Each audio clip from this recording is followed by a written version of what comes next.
Hello and welcome, I'm Cara Scrivener, and today I'm going to be doing a video that I wanted to do for a really long time, and I think I can do it this year, so you know, we are hopeful. And that is, we are going to do a video that is reading favorite books by my favorite booktubers, and these are from their favorites of 2024, and I'm really excited. So I have 8 because I can't choose, they're all amazing, and I also want to shout them out. Some of them are smaller content creators, some of them are bigger, and you probably know who they are, but I really want to read these books because these are people who I really love their taste and I'm normally pretty aligned with it. So I think this is a great idea and it's gonna hopefully go well. If it goes terribly, you get to follow me in this journey and laugh at me, and that's gonna be fun. So I'm going to begin with talking about the books I'm gonna read and the creators. The first one I'm gonna talk about is Alicia, and she is amazing. She hasn't been active in the last 6 months on YouTube, but she's still posting on her Instagram, and her book choices are just wonderful and I always really love them. So I wanted to shout her out and also hope and dream that she will be back. The book from her favorites that I'm going to choose to read is How Not to Drown in a Cup of Water. This is a book that I've been really excited, like that is an iconic title, and also it just sounds wonderful. It is about this woman in her mid-50s and she gets laid off in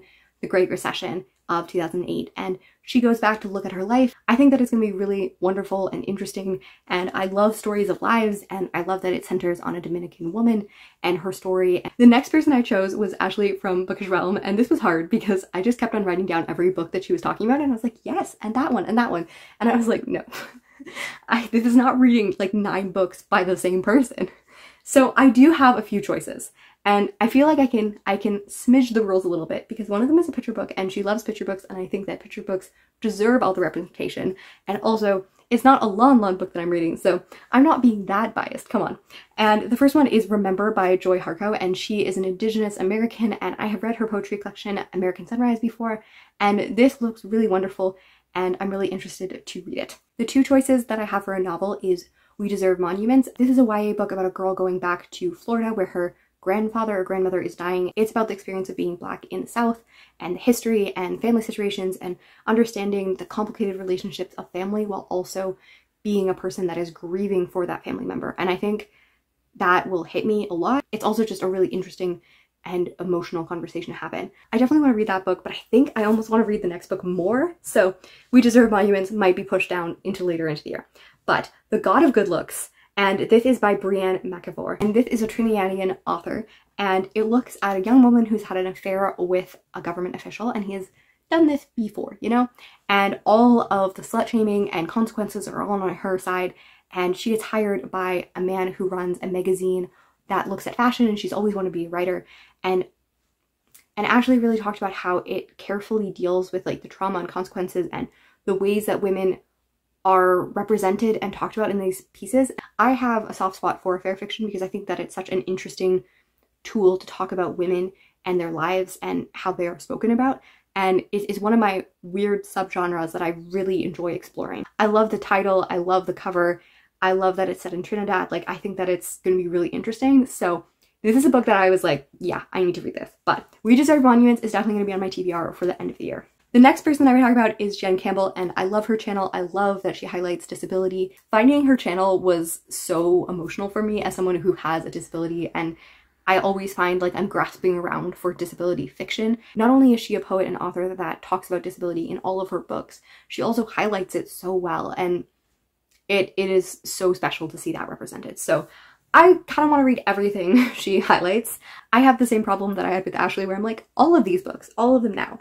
The Subtweet by Vivek Shaya I am most geared toward because this is an author that I previously really loved. I have read I'm Afraid of Men as well as She of the Mountains, and they were both like amazing books for me. So I have been putting off the Subtweet for a really long time. Diary of a Void is about a woman who fakes a pregnancy to get respect at work. I started this on Jen's recommendation at the beginning of the year and I got distracted because it was an ebook, but I do really want to read it. I feel like it's going to take me a while to read it, so I think I'm not going to read it in this vlog. Also, Ordinary Wonder Tales. This is by a Canadian author who teaches at the university near me, Emily Burkhart, which is super cool. And also this looks at disability in fairy tales. Just perfect and so on brand for Jen, which is just wonderful. I have started this and I do want to continue. I think I'm going to put this off because again, I'm probably mostly going to rely on audiobooks for this vlog and I'm going to have to read this physically, but I am really excited to read this sometime in 2024. The last book I'm very briefly going to mention is All the Little Bird Hearts. This one was long listed for the Booker Prize and has own voices autism representation, and I do really want to read this. I still have about 20 weeks on the hold from the library, so this one will come to me in May. The next person I'm going to talk about is Monika from Dog-Eared Musings. I adore her channel. She is so creative and well-spoken, and I just love her humor and the care and creativity she takes into every single video. I think that she deserves all of the love and adoration, and I also really like her book taste. So the two authors that stood out for her in 2023 were James Baldwin as well as Elena Ferrante. And so I have choices here. The book by James Baldwin, she said, was Giovanni's Room, which is not the book that I want to read by him next. I read 3 of his books. And then Elena Ferrante, I have her on my shelf because of Monika. She is the person that like pushed me over to be like, yes, I do want to read her. She talks about My Brilliant Friend, but the book that she really talks about as her favorite of Ferrante's is in fact The Days of Abandonment. And I think that this might actually be the better route. I am going to read My Brilliant Friend. It is on my shelf, but I am intimidated by it. And I think that reading a lesser known work by a famous author can be really helpful. So I might take that route. The next person I'm going to talk about is Cara from the Wilde Book Garden. I love her so much. She is one of my oldest friends on BookTube, and we have a lot of similar tastes. I think also that her taste has shaped mine a lot because I love her passion for middle grade and children's books. I love that she believes so strongly in reading diversely and widely, and every time I have a conversation with her about any genre, I feel like empowered and happy and encouraged and just like, I'm gonna go conquer the world. She does read so widely, so most of her favorite lists aren't out yet. So I don't have a specific book. Particularly, I want to read a fantasy by her because she is so wonderful at recommending me fantasy, as I used to love fantasy and we used to really connect on that, and I have wandered away from fantasy as of late, and I love fantasy, and she's the perfect person to take a recommendation from fantasy for. So I am waiting for that. But in case that doesn't happen, I did in fact stalk her Goodreads, and Remember by Joy Hargrave is also a 5-star for her. So I can read it for Ashley, I can also read it for her, and yeah, I might go stalking a little bit on her channel to figure out what I want to read. The next person I'm going to talk about is Katie from Books and Things. She's a classic. We all know how amazing she is in classic literature. I love her videos. Whenever I listen to Katie, I feel encouraged to read. She is so articulate and wonderful at talking about books and talking about the various things she loves about them. She is hugely responsible for me branching out into Victorian literature in general, and I just really love the way that she talks about themes and does really deep dives into different characters and themes and class and all of that. I think it's super good.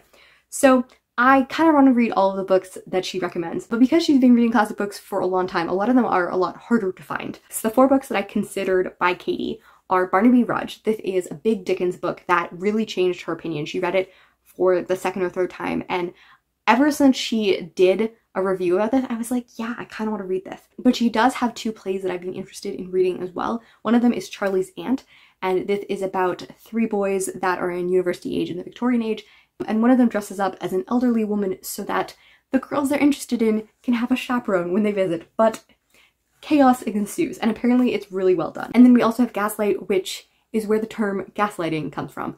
And I've heard really epic, amazing things about this play outside of Katie, and Katie recommends it, so I'm pretty sold on wanting to read one of them. The next creator I'm going to talk about is a podcast. Ariel Bissett and Raylene LeMay do a podcast, Books Unbound. I love watching it. Every Monday morning, I am excited and happy.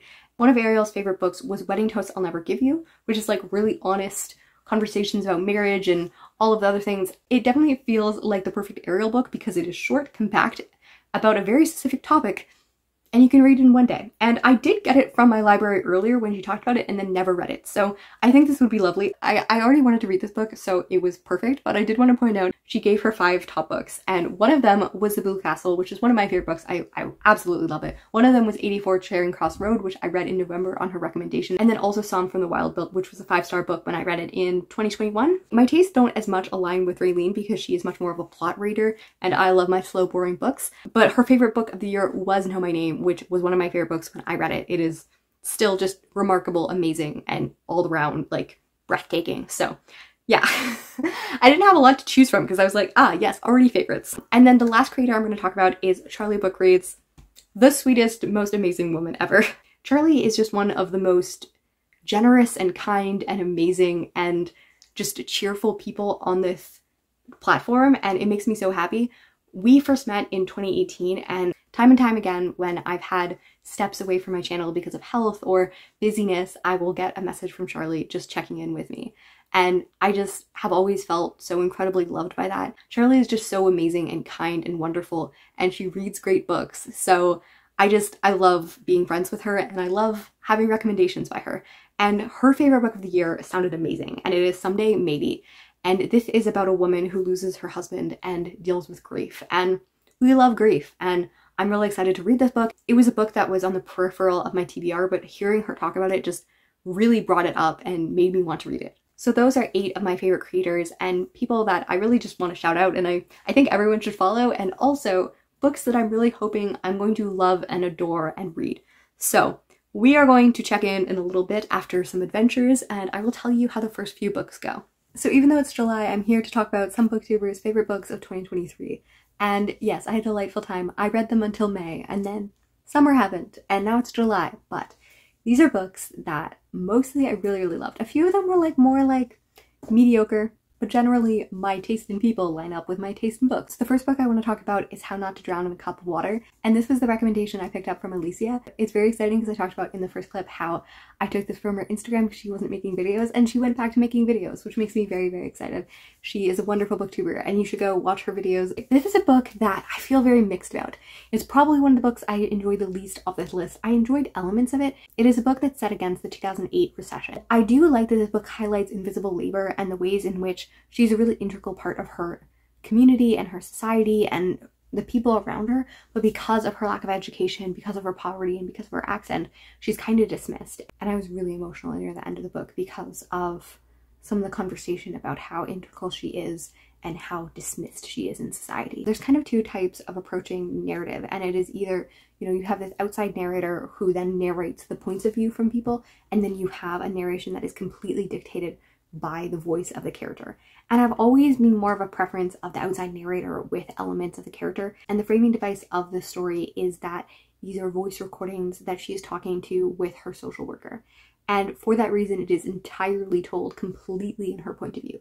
And I would prefer it have been drawn back a little bit and have more narrative and have more just structure. Like, I like dialogue, but dialogue is definitely not my favorite part of the book. The next book that I picked up was The God of Good Looks on the recommendation of Ashley. And this book, I think, is my favorite book of the year. It is really incredible. I want to describe what I loved about this book, but you know when you love a book so much that it's just like, you feel all the feelings and you have it so deep in your heart, but you have a really hard time conveying it. This is a story about Bianca, and after her relationship with a married man, she's slut-shamed and blackballed, and he just goes on with his life. And because of that, she has to become a model, a job that she never really desired to have, and it comes with a lot of sexualization, especially since the affair was exposed by her wearing a very skimpy bikini. A lot of people assume a lot about her sexuality and her desire for sex and all of those things around that, and it puts her in really dangerous situations. But one man offers her a job at a fledgling fashion magazine, and their relationship is really interesting. I really appreciated hearing from both of their points of view and the ways in which their stories contrast each other and come from totally different points of view, and we have a deep misunderstanding, and there's some reckoning back to some classic literature, which I really enjoyed, and it also really deals with eating disorders. And as someone who struggled with an eating disorder through a lot of my life, I really, really felt this book. And I think that it did so many clever and deep things, and I can feel the heaviness in my chest when discussing it. I just feel the emotions welling up in me. But I don't know how to describe all of the things it does wonderfully. The book that I was originally going to read for Jen Campbell was Subtweet, and I began it and I just really wasn't feeling it. So I instead picked up All the Little Bird Hearts, and this is a book that I was really, really excited. But I originally didn't have it on my list because I didn't think I would get it from my library in the time frame that I wanted to film this video, but I did. And I picked it up instead, and it just blew me away. It was so good, and it was really captivating. A story that just compels you and you kind of get consumed in. It's one of those books that has that kind of everyday gothic, everyday kind of horror. Things are not quite right under the surface, particularly around some people, and it almost felt classic in the way that sometimes people are bigger than life in classic stories, and we see that, and I don't know, I don't even know how to explain, but it was so well conveyed and so well done. And I was drawn in, and I was thinking, and I didn't know where it was going, and it had so many twists and turns and such good descriptions and writing, and I still think about some of these scenes in the way that it describes how Sunday the character was feeling. Impeccable. It also really deals with disability. The main character has autism in its own voice, representation, and we also have a character who's deaf. So in both cases, you have characters who choose to ignore vital parts of their kids in order to try to fix them, and all of the other random garbage around that. And I think you really see the ways that that affects people. And yeah, this is a story a lot about family and about motherhood and fatherhood and like daughtership. It's so good, and I think I will continue to think about it. It is really, really good of a book. So on the recommendation of Monika, I picked up my first Ferrante, and that was Days of Abandonment. And when I started this, I thought, wow, is this going to be my favorite book of the year? And I already read some of these impeccable books, and I thought, wow. And then as it went on, it just began to wander. And in places where I went from being like, I can't do anything but think about this novel, until I was like, just let it end. It just feels like it kind of loses the plot at some point. Like, it is a really powerful book about how women get disposed over time, and about the grief of divorce, and, you know, the pressures of motherhood. It's really good in many ways. It just went on and on and on, and it kind of has the insane woman trope in a way that I didn't really appreciate it. A lot of it is very fever dreamish, and there's elements of that I can really like, but the way that it was displayed in this book was not my favorite. There's a lot of conversation about Ferrante right now because she was the #1 voted book for the 21st century in the New York Times. And one of the things that was discussed was about Anne Goldstein and about how wonderful she is as a translator. And I noticed this, one of my favorite books last year was Forbidden Notebook, which was also translated by her. And I can definitely see the similarities and the way that she's just so sharp and poetic and describes things. And I'm like, maybe I just love Anne Goldstein. This was the last book that I finished, and probably the book that like has kept me from filming this video, because I just liked it so much, and then I completely soured that I don't even want to talk about it, and I don't know why. So yeah, I need to continue on and kind of make my mind up about Ferrante. But even I think if I loved the other books, I probably wouldn't go back to this book. So I don't know. So I did some sleuthing in order to find a book for Cara from the Wilde Book Garden, and I chose The Scandalous Confessions of Lydia Bennet Witch. And I really like Jane Austen, Cara really likes Jane Austen, we both like fantasy and we both like retelling, so I thought this would be a great book. And I'm really glad that I did it. It was lovely. I really want to summarize it by like talking about the fact that it talks about social criticism, it's humorous, and it also just has so much heart. I really appreciate the ways in which she adapted it. Two of my most favorite and hilarious is that they made Kitty a familiar, so pretty much she was actually just a normal cat that followed Lydia around, and then Lydia's first bit of magic was that she loved her so much that she transformed into a human, and they always thought that they had 5 daughters, even though they didn't. And my other favorite is that Mrs. Phillips, who's their aunt in Meryton, is just a hedge witch. So she's like, when they're over there where the officers and spending so much time in their parlor, what they're really doing is talking about witchcraft, but she's a hedge witch and she's not that powerful. It made me laugh so much. The story with Wickham and Brighton and many of the other elements was done so well and so cleverly, and I laughed so much and I liked it so much, and I thought the characters really loved each other in a really lovely way. So yes, if you like fantasy, or you like Jane Austen, or you like the mix of both, I would really recommend this book. I ended up choosing the shortest book on Katie's favorites, which was Charley's Aunt, and this was so much fun. I really love the characters, I really like the humor, I had so much fun. I just was smiling ear to ear. It really put me in a mood for classics, it put me in a mood for drama. Right after this, I was just like looking through Libro FM because I listened to it as a full cast there for free, which was lovely. And because of that, I was looking through classic plays and I picked up War Brides, which became one of my favorite classics of this year. I have an entire review talking about how much I loved it, so I am so glad that I read this book because it was fantastic and great and will have a soft spot in my heart, but then it also led me to one of my favorite books of the year. So really happy about that. The book that I picked up on Ariel's recommendation was Wedding Toast I'll Never Give, and this is probably the book that will fade from my mind the quickest, but when I was kind of looking over my review and remembering it from the months ago that I read it, I do really think that it has a powerful thing to say about the hardness and the difficulties of marriage, while also really looking at the beauty and connectivity. I really appreciated how much stake that it put on the commonplace, and about how if you ever leave your husband or your wife, the things that you'll miss the most is like the lifetime of inside jokes and boring times. And I think so much we focus on love and romantic love and falling in and out of love. And really, relationships are so much built on the boring times. They're built on the inside jokes, the knowing of each other. I've never been married or been in a relationship that lasted for years and years and years, but I do have a lot of friendships that I'm very close with, and I know that feeling, those feelings of people you've lived with, those feelings of people who've gone through life with you. You can't start there. You build that over and over and over again. And I always say that about romance. Like, I think that I'm a person who just likes the commonplace. I really feel that because I'm a person who's really big on friendships and has a lot of meaningful and deep relationships, and whenever I go to date, I'm just like, I don't want to start this over again. It's so exhausting and frustrating and all of these things. I'm like, I want to know your soul and I want to have these histories, and beginning over and over and over again as the dating pool requires is just like something that is so unappealing to me and hard in this stage. So yes, I think that recognizing all the difficulties and frustrations with marriage while also acknowledging that, hey, the things that you really want is not always the greatest romance, but that companionship. Talking about marriage and companionship and friendship, we have Someday Maybe. This is a book that I picked up on recommendation from Charley. It was her favorite book of last year.